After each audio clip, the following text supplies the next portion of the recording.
ora, what's up, what's going on? Welcome to my channel. I'm going to show you how to disassemble, clean and reassemble an original Xbox console. Here's what you're going to need. You're going to need a Torx 10 and 15 screwdriver set or heads. You're going to need some kind of cleaning agent and some Q-tips and also a hairdryer and also a toothbrush and some cloths. Let's get started. I obtained this Xbox through bartering. In other words, I deactivated Xbox Series S for a customer, and in return he gave me this, including controllers and everything else that comes with it. As you can see, it's pretty dirty. It's missing one of the rubber bungs underneath, and it has 6 screw holes, or 6 screws in there. You can see this one here is under the sticker. There are actually 2 of them that are under the sticker. I'm going to remove this one here. It doesn't have the rubber. There are 3 more, so under each of these rubbers there is a screw.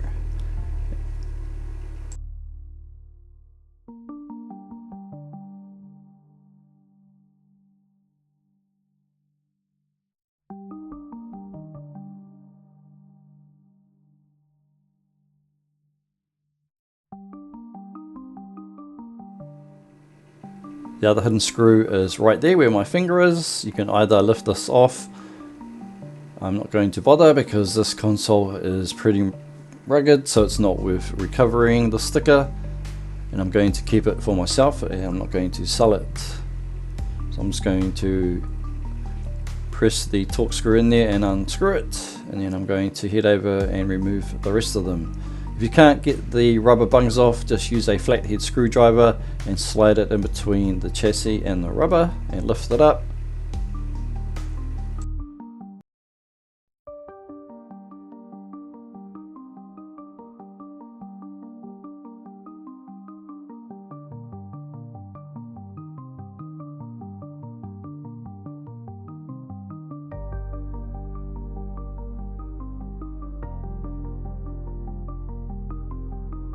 Now flip the console back over.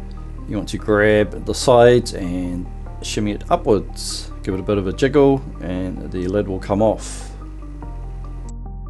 I'm going to grab a vacuum and hit as much as I can. As you can see, there is a lot of dust in there.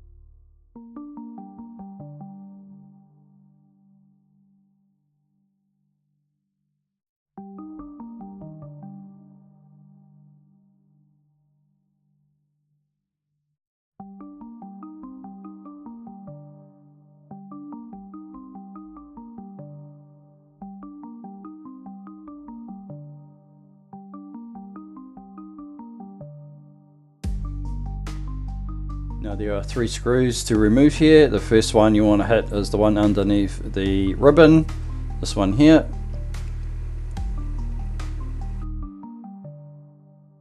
For the last 2 screws on the top end, you're going to need some kind of extension for your screwdriver, unless it already has one, as these ones are quite far down, and this is on the DVD-ROM tray.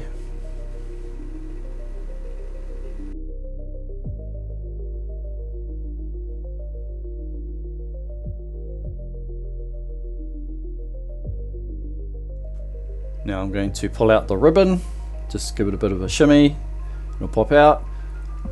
For the power supply, you might want to use a big flathead screwdriver, so you just push it down into the groove and just pop it out.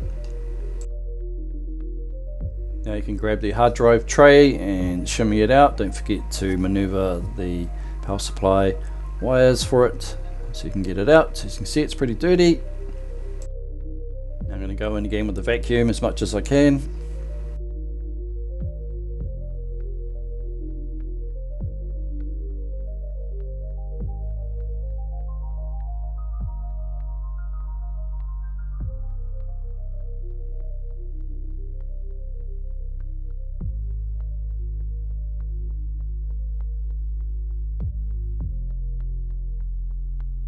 Now grab the DVD-ROM tray and shimmy it upwards.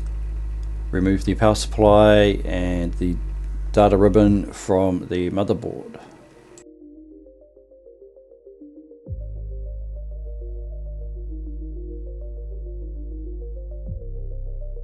And again, I'm just going to go in with a vacuum and just clean as I go.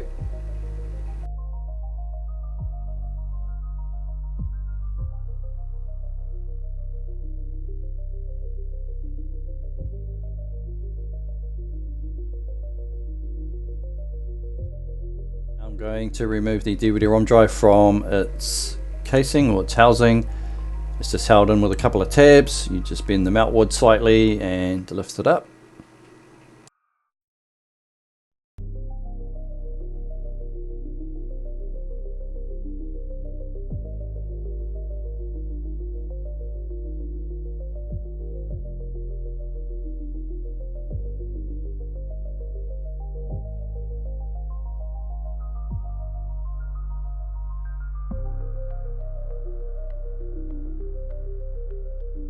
Keep in mind, do not touch the vacuum directly onto the motherboard because you may suck up components that have corroded and they will lift straight off the board. So keep it a fair distance away, just enough to suck up any dust and stuff that is in there.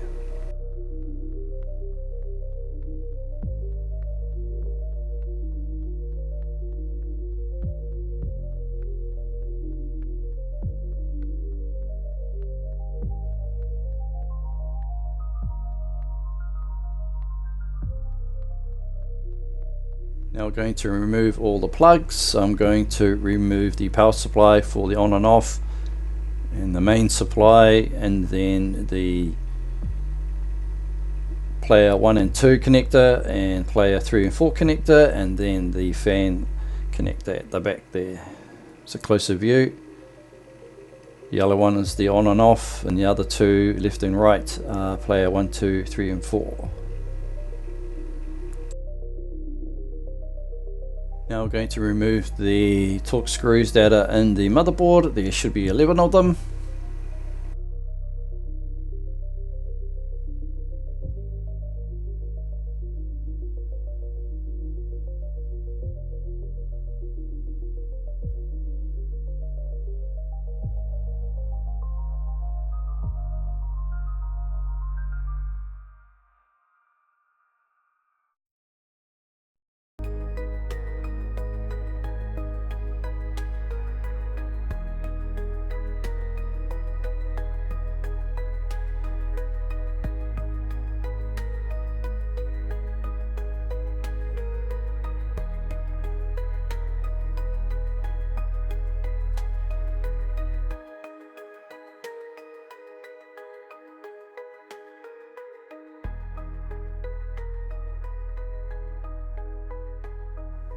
The easiest way to get this out is to grab the big heatsink, lift it up from the front, and then just move the wires around, slide it out slightly and lift it up.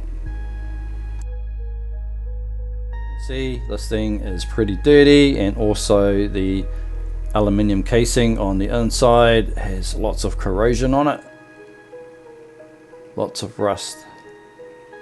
Although I don't see water damage, this is just from bad ventilation, probably overheating, causing condensation. Going in with the vacuum again, just cleaning it up a bit.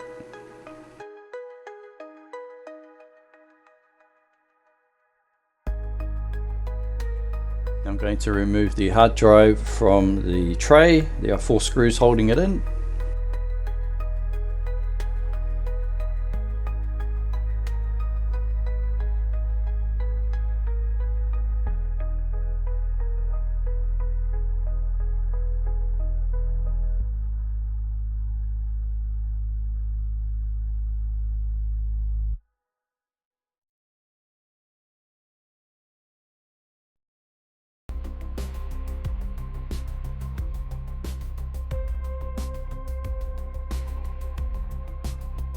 Now back over at the Xbox, I'm going to remove the power supply. There are 2 screws holding this in. They're both on the same side. There's one in the corner over here and the other one is further up. Word of warning, when you remove this, be careful of the capacitor, because this thing will electrocute you even though it is unplugged. If it's defective, it may still hold its charge. So when you remove this, do not put your fingers underneath it. To get this out, slide it forward towards the faceplate, grab the main cables, and that way your hands are not touching any of the contacts, just to be safe. Next, I'm going to remove these 4 screws that are holding in player 1, 2, 3 and 4.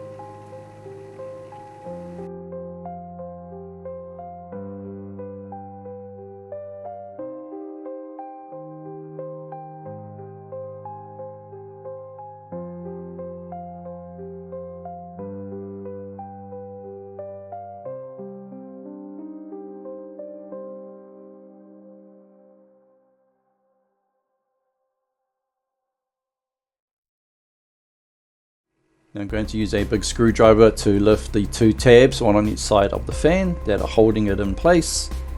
Just need to move them out slightly. While you're doing that, you can grab the fan and lift it up. Once you get it loose, all you have to do is do the same thing again. You just use your finger just to bend out one side and then just lift it straight out. Look at that, it's pretty dirty. Now I'm going to remove the faceplate. Going to use the same screwdriver, just pry the ends just a little bit. There are 3 tabs on the inside, as you can see there. 1, 2, 3. Simply just lift them up while pulling the faceplate outward, and it should just slide straight out. Be careful of the wiring. And there we go.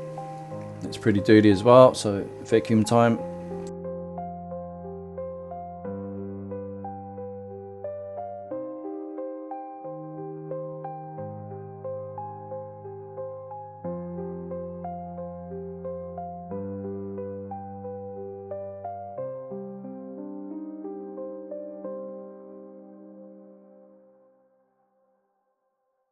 Now I'm going to remove the on and off and eject panel. There is a tab holding it in. Use a screwdriver to push it down. Once you've done that, you can turn the faceplate around and press on the eject button, also the on and off button, to get the panel out.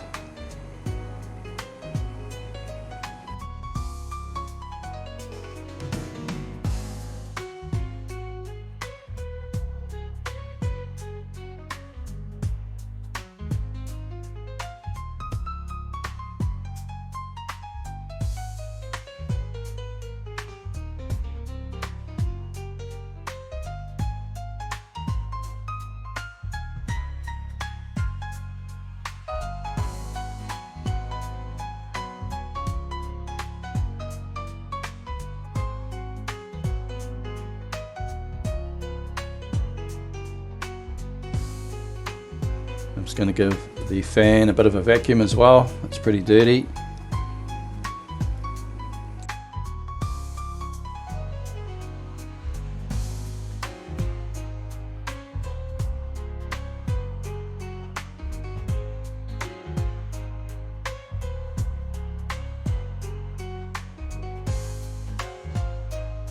Now I'm going to clean the power supply. Don't forget about the capacitor. Don't put your hands underneath the board while you are cleaning this. It's good practice to use a rubber mat. Do not put this down on a metal surface. I am using a wooden surface.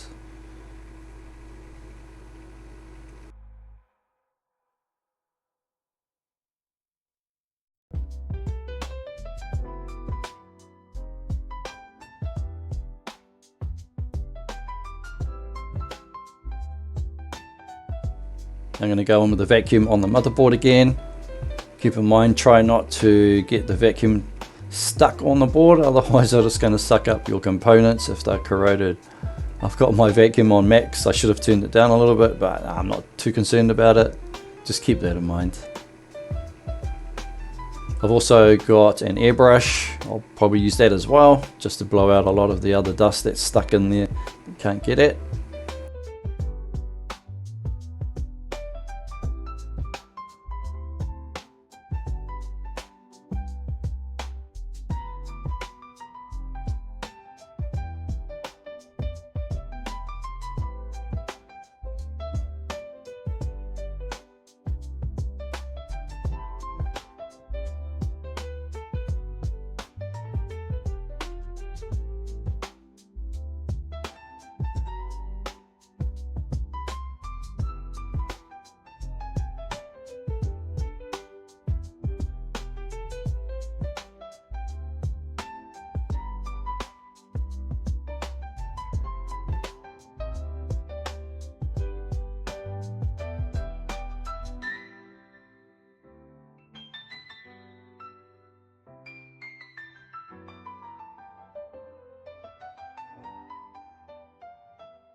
Now we're going to remove the CPU and GPU heatsinks. So on the CPU, lift up the black lock.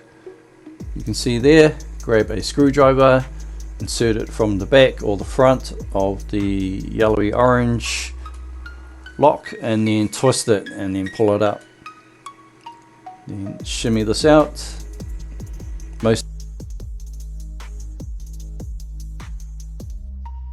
Now the GPU clamp, twist and pop it off, lift it out. Now this one here might be stuck to the actual die, so if you can't maneuver this out, you will need to heat the board up either with a heat gun or you can use a reflow machine.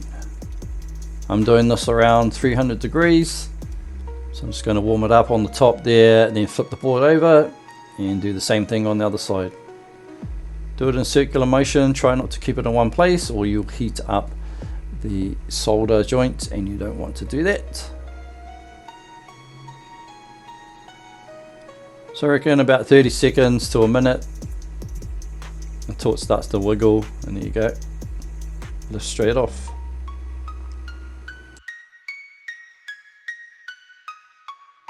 I'm going to go in and use the airbrush, blow out some of that dust.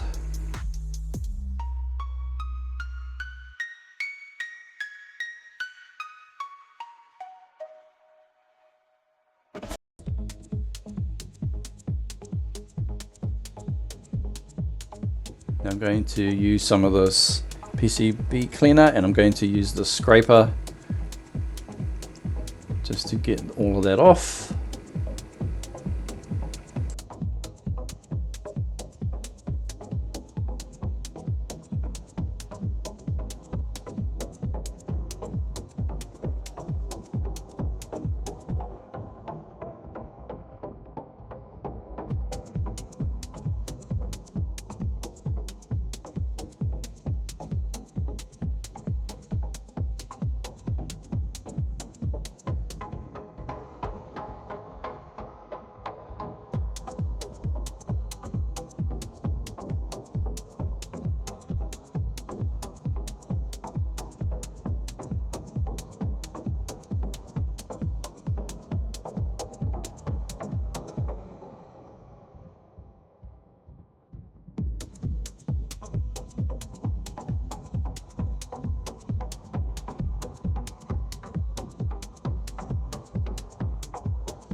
Do the same thing on the dies, in other words on the CPU and GPU chip themselves. I'm not going to go around the outsides, as you can see there. This is because a lot of the thermal paste over time sets quite hard, and you don't want to be rubbing too hard around there because of the components. You might break them, so it's safe just to do the top end. If you want to go full in depth on cleaning around the outsides, then be my guest, but I'm not going to do that.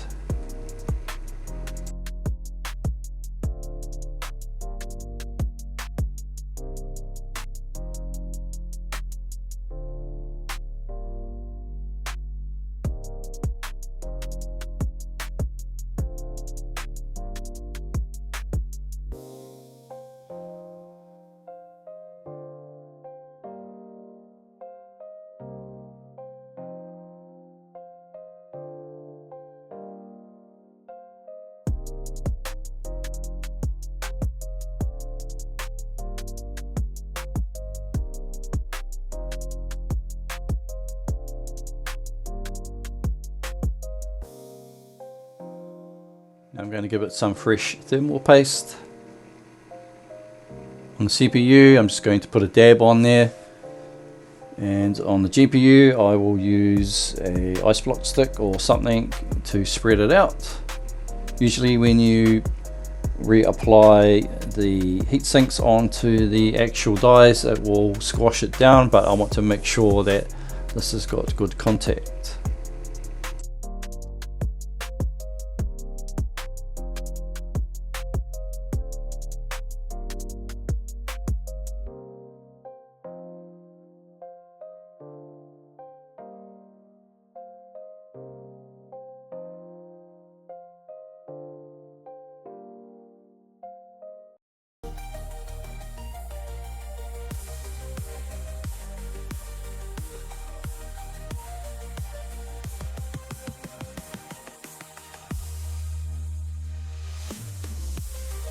I'll reapply the heat sinks, then the clamps.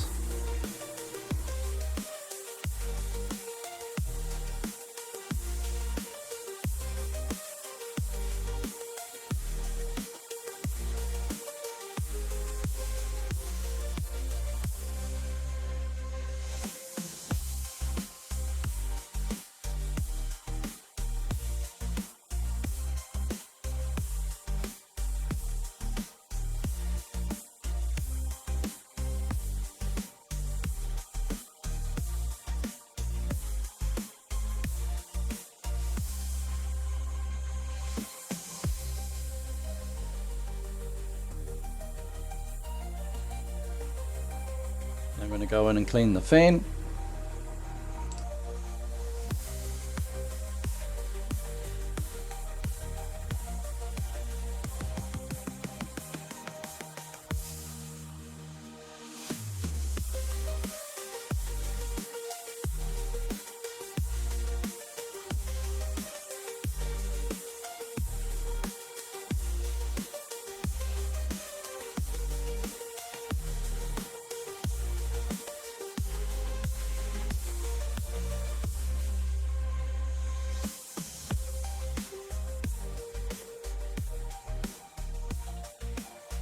Here we go, there's the end result, nice and clean.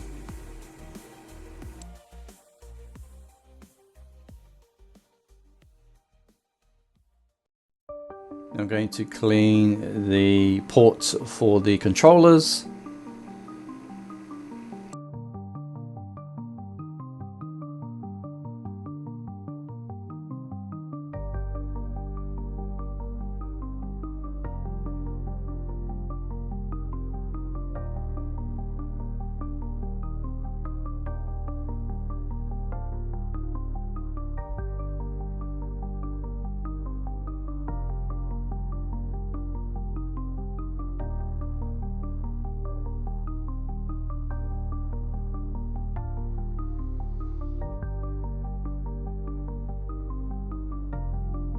I'm going to fill up a tub with soapy water and put on my sexy pink gloves, and I'm going to throw in all the plastic parts and wash them. I'm going to leave this aluminium part on the lid because 9 times out of 10 if you try and remove it you'll bend the hell out of it, and I'm going to just leave it as it is. Then I'm going to use a towel to dry it off and then blast it with a hair dryer. And this is all the plastic pieces.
Same with the base. Here you can actually remove the aluminium insert.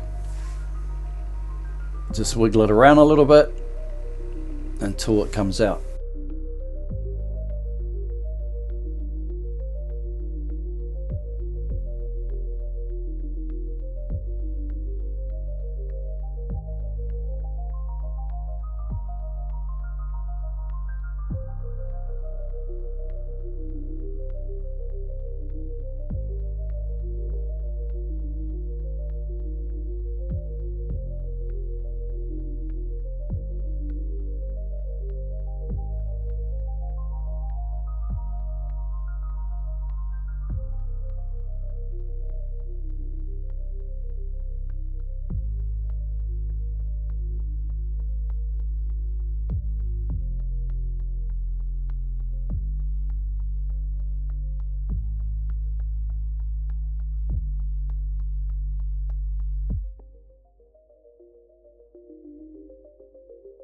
Going to reassemble everything. So insert the aluminium insert back into the base, grab the faceplate, thread the wire through and slide it back in until it clicks.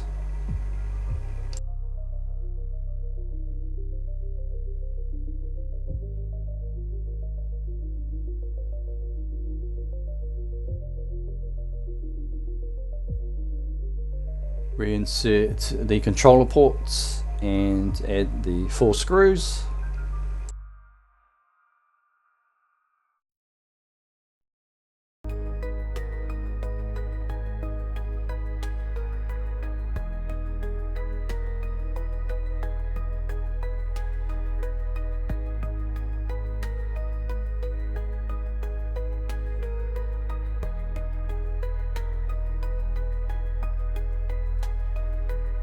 Insert the DVD-ROM drive back into its holder.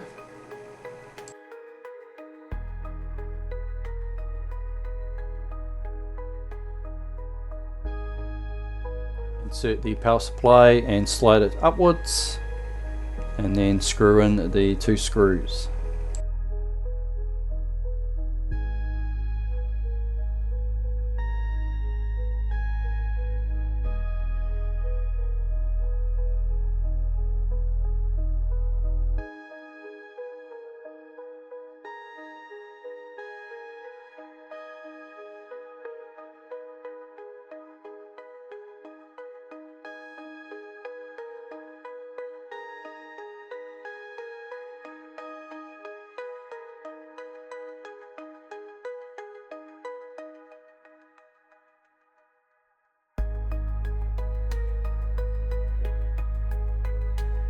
I'm going to replace the standard IDE hard drive with a SATA drive.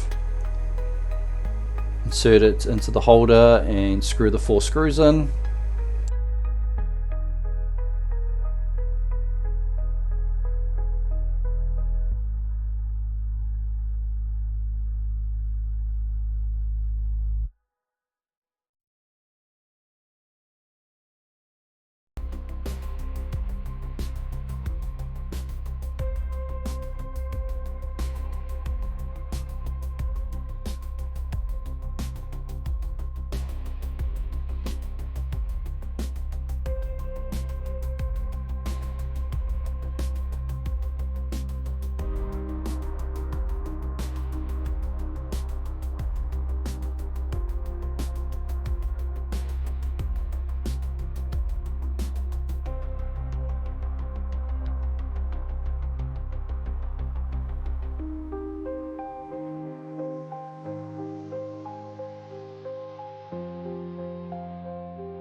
Next I'm going to insert the fan unit, press it up against the aluminium plate into the slots, lift the tabs, push it up and push it down. Going to reinsert the motherboard, go in faceplate first on an angle, come down. Gentle when you do this, make sure it locks in place, and then reinsert or replug in all the connections. And you may notice that there is a mod chip. This is for another video. So go in, plug in the on and off power supply, the controller port plugs, and then the mains power supply, and also the fan unit.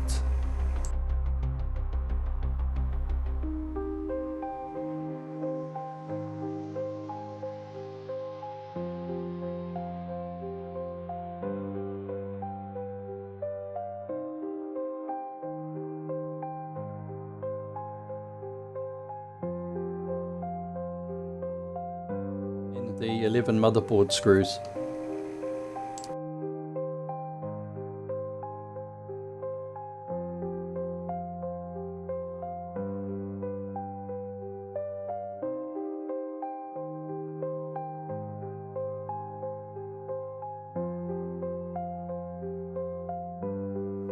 Now I'm going to plug in the DVD-ROM drive and slide it in, plug in the IDE ribbon first and then the power supply.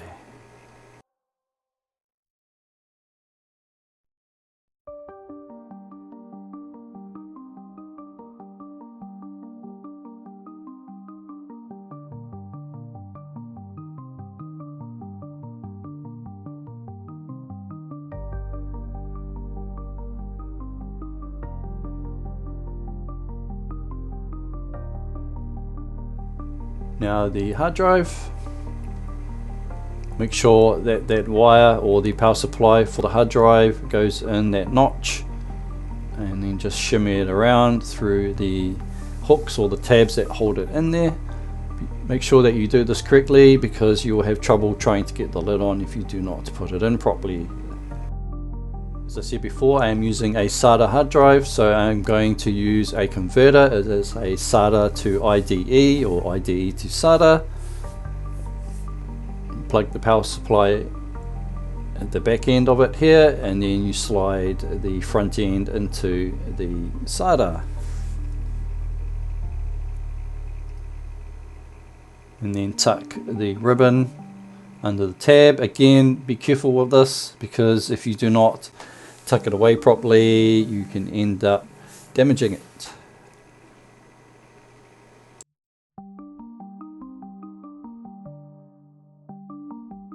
Now we're going to reinsert the 3 screws. The first one goes underneath the IDE ribbon, and the other 2 go in the DVD-ROM drive housing up the front there.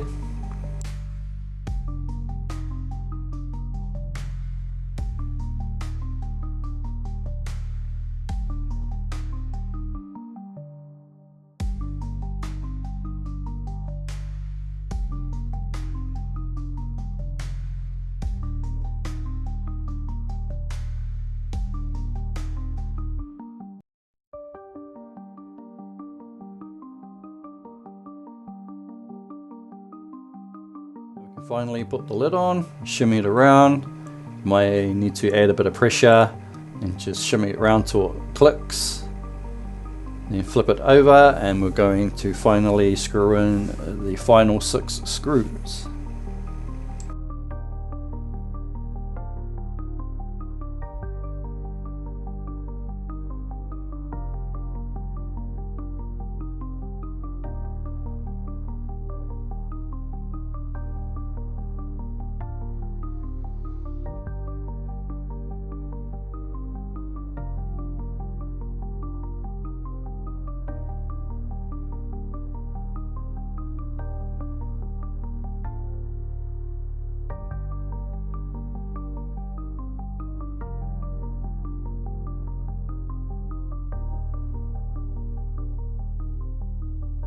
That's it for this video.